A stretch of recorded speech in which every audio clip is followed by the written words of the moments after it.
प्रभु को, परमात्मा को पाने के मार्ग अनंत हैं। स्वाभाविक रूप से अनंत को पाने के लिए मार्ग भी अनंत ही होंगे। जिन जिन लोगों ने पाया है, जो जो भी वहाँ पहुँचे हैं, हर पहुँचने वाले ने इस सत्य को स्वीकार किया है कि और भी अनेक मार्ग हैं, अनंत मार्ग हैं, और अनंत मार्ग हमेशा स्वाभाविक रूप से होंगे ही। सिर्फ ना पहुँचने वाले लोग ही ऐसे होते हैं जो मात्र एक मार्ग के होने का आग्रह करते हैं, वह एकाग्रही होते हैं। भगवान कृष्ण ने अर्जुन को सबसे पहले प्रारंभ में सांख्य की ही दृष्टि बताई, जो ज्ञान का मार्ग है। ज्ञान के इस मार्ग में जान लेना ही पर्याप्त है, कुछ भी करने की कोई ज़रूरत नहीं है। नॉलेज इज एनफ, सिर्फ जान लेना ही पर्याप्त है। ज्ञान मार्ग के अनुसार जो खोजने में भटक गया वो कभी पहुंच नहीं पाएगा, क्योंकि वो जिसको खोज रहा है वह वही है जो खोज रहा है। खोजने वाला स्वयं को खोज रहा है, और स्वयं को पाने के लिए अगर वो यात्रा करेगा, अगर वो भटकेगा, तो निश्चित रूप से कहीं भी पहुंच जाए, लेकिन स्वयं तक नहीं पहुंच पाएगा। और स्वयं तक पहुंच जाना ही परमात्मा तक पहुंच जाना है। स्वयं को पा लेना ही परमात्मा को पा लेना है। इसलिए भगवान कृष्ण कहते हैं, किसी यात्रा की ज़रूरत नहीं, कुछ करने की ज़रूरत नहीं।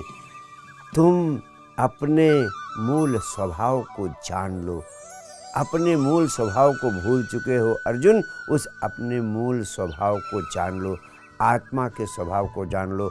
सिर्फ उसका स्मरण करना है। स्मरण करने के लिए करना कुछ भी नहीं है, और यह सिर्फ स्वयं के मूल स्वरूप का स्मरण ही परम ज्ञान है। वही स्वयं को उपलब्ध करा देता है, वही परमात्मा को उपलब्ध करा देता है। स्वयं को उपलब्ध कर लेना ही परमात्मा को उपलब्ध कर लेना है। ज्ञान मार्ग का सार यही है कि जिसे तुम्हें पाना है वह कुछ करने से नहीं, किसी प्रयत्न से नहीं, बल्कि कुछ ना करने की अवस्था में होने से, अप्रयास की अवस्था में होने से, परम विश्राम की अवस्था में होने से उपलब्ध हो जाता है। परम विश्राम की अवस्था में ही आत्मस्वरूप स्वयं को उपलब्ध हो जाता है। इसलिए प्रारंभ में पूरे वक्त भगवान कृष्ण अर्जुन को याद दिलाने की चेष्टा करते हैं कि आत्मा अमर है, वह न पैदा होती है न कभी मृत्यु को प्राप्त होती है। उन्होंने स्मरण दिलाया कि हर एक व्यक्ति अव्यक्त था, अव्यक्त हो जाएगा, और उसके बीच में यह थोड़ा सा समय व्यक्त होने का खेल है। उन्होंने स्मरण दिलाया कि जो भी तुम्हें इस युद्ध क्षेत्र में दिखाई पड़ रहे हैं, उनको मारने से भयभीत मत होना, क्योंकि उन्हें मारा नहीं जा सकता है। नैनम छिन्दन्ति शस्त्राणि नैनम दहति पावकः। और उन्होंने कहा, न हन्यते हन्यमाने शरीरे, यानी इस शरीर के न होने पर भी तुम मरते नहीं हो, तुम वैसे ही होते हो जैसे थे। लेकिन सांख्य का ये महत्वपूर्ण ज्ञान जब अर्जुन के प्राणों में नहीं उतर सका, वह इस सत्य को नहीं स्वीकार सके, तब भगवान कृष्ण को एक दूसरी दिशा में उन्हें यात्रा करानी पड़ती है। तब वह उन्हें निष्काम कर्म मार्ग की ओर ले जाते हैं। जो काम बिना कुछ किए हो सकता था, सांख्य के ज्ञान मात्र से, जान लेने मात्र से हो सकता था, उसे उपलब्ध कराने के लिए कृष्ण को यात्रा करानी पड़ती है। अब कृष्ण अर्जुन को निष्काम कर्म की यात्रा पर ले जाते हैं। इस संबंध में एक छोटी सी प्रीतिकर कहानी आपसे कहना चाहता हूँ, जो जैन सद्गुरुओं ने बार बार कही है। एक व्यक्ति शराब पी लेता है, और शराब के नशे में लड़खड़ाता हुआ किसी तरह टटोल टटोल कर अंधेरी रात में अपने मकान के द्वार पर पहुंच जाता है। लेकिन जब वहां पहुंचता है तो जोर जोर से चिल्लाता है, मेरी सहायता करो, मेरी मदद करो, मुझे अपने मकान तक पहुंचाओ, मुझे मेरे घर तक पहुंचाओ। और वो इतना शोरगुल मचाता है, इतना ज़ोर ज़ोर से चिल्लाता है, आसपास के लोग इकट्ठा हो जाते हैं। वो व्यक्ति ज़ोर ज़ोर से अपने घर पहुंचाए जाने का निवेदन करता है। ऐसी अवस्था में सारे पास पड़ोस के लोग उसे समझाते हैं कि तेरा घर तो आ गया, ये सामने तेरा घर ही है, तू किसी तरीके से होश में आ और अपने घर में प्रवेश कर। लेकिन वो व्यक्ति चिल्लाना हल्ला मचाना बंद नहीं करता है। वो नशे में चूर है।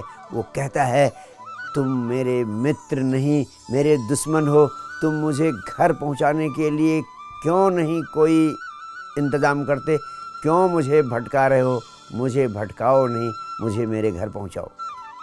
लोग बहुत समझाते हैं लेकिन उसे कुछ सुनाई नहीं पड़ता है।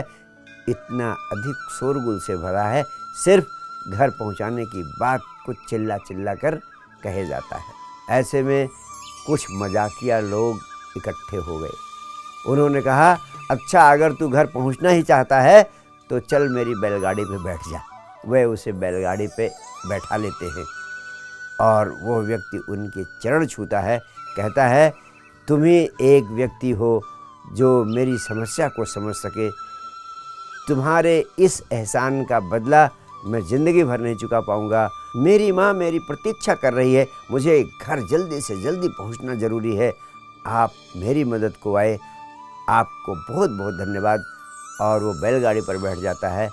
वे लोग उसे लेकर गांव के बाहर 10-12 चक्कर कटाते रहे और वो व्यक्ति उनके साथ बैलगाड़ी पर चक्कर काटता रहा। 10-12 चक्कर काटने के बाद वे लोग उसे वापस ले आते हैं, उसी द्वार पर उसे उतार देते हैं।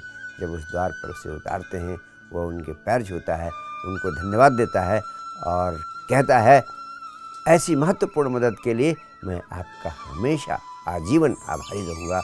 और फिर अपने घर में प्रवेश करता है। यही परिस्थिति भगवान कृष्ण के समक्ष उपस्थित हुई जब अर्जुन किसी भी तरीके से घर में प्रवेश करने को राजी नहीं था।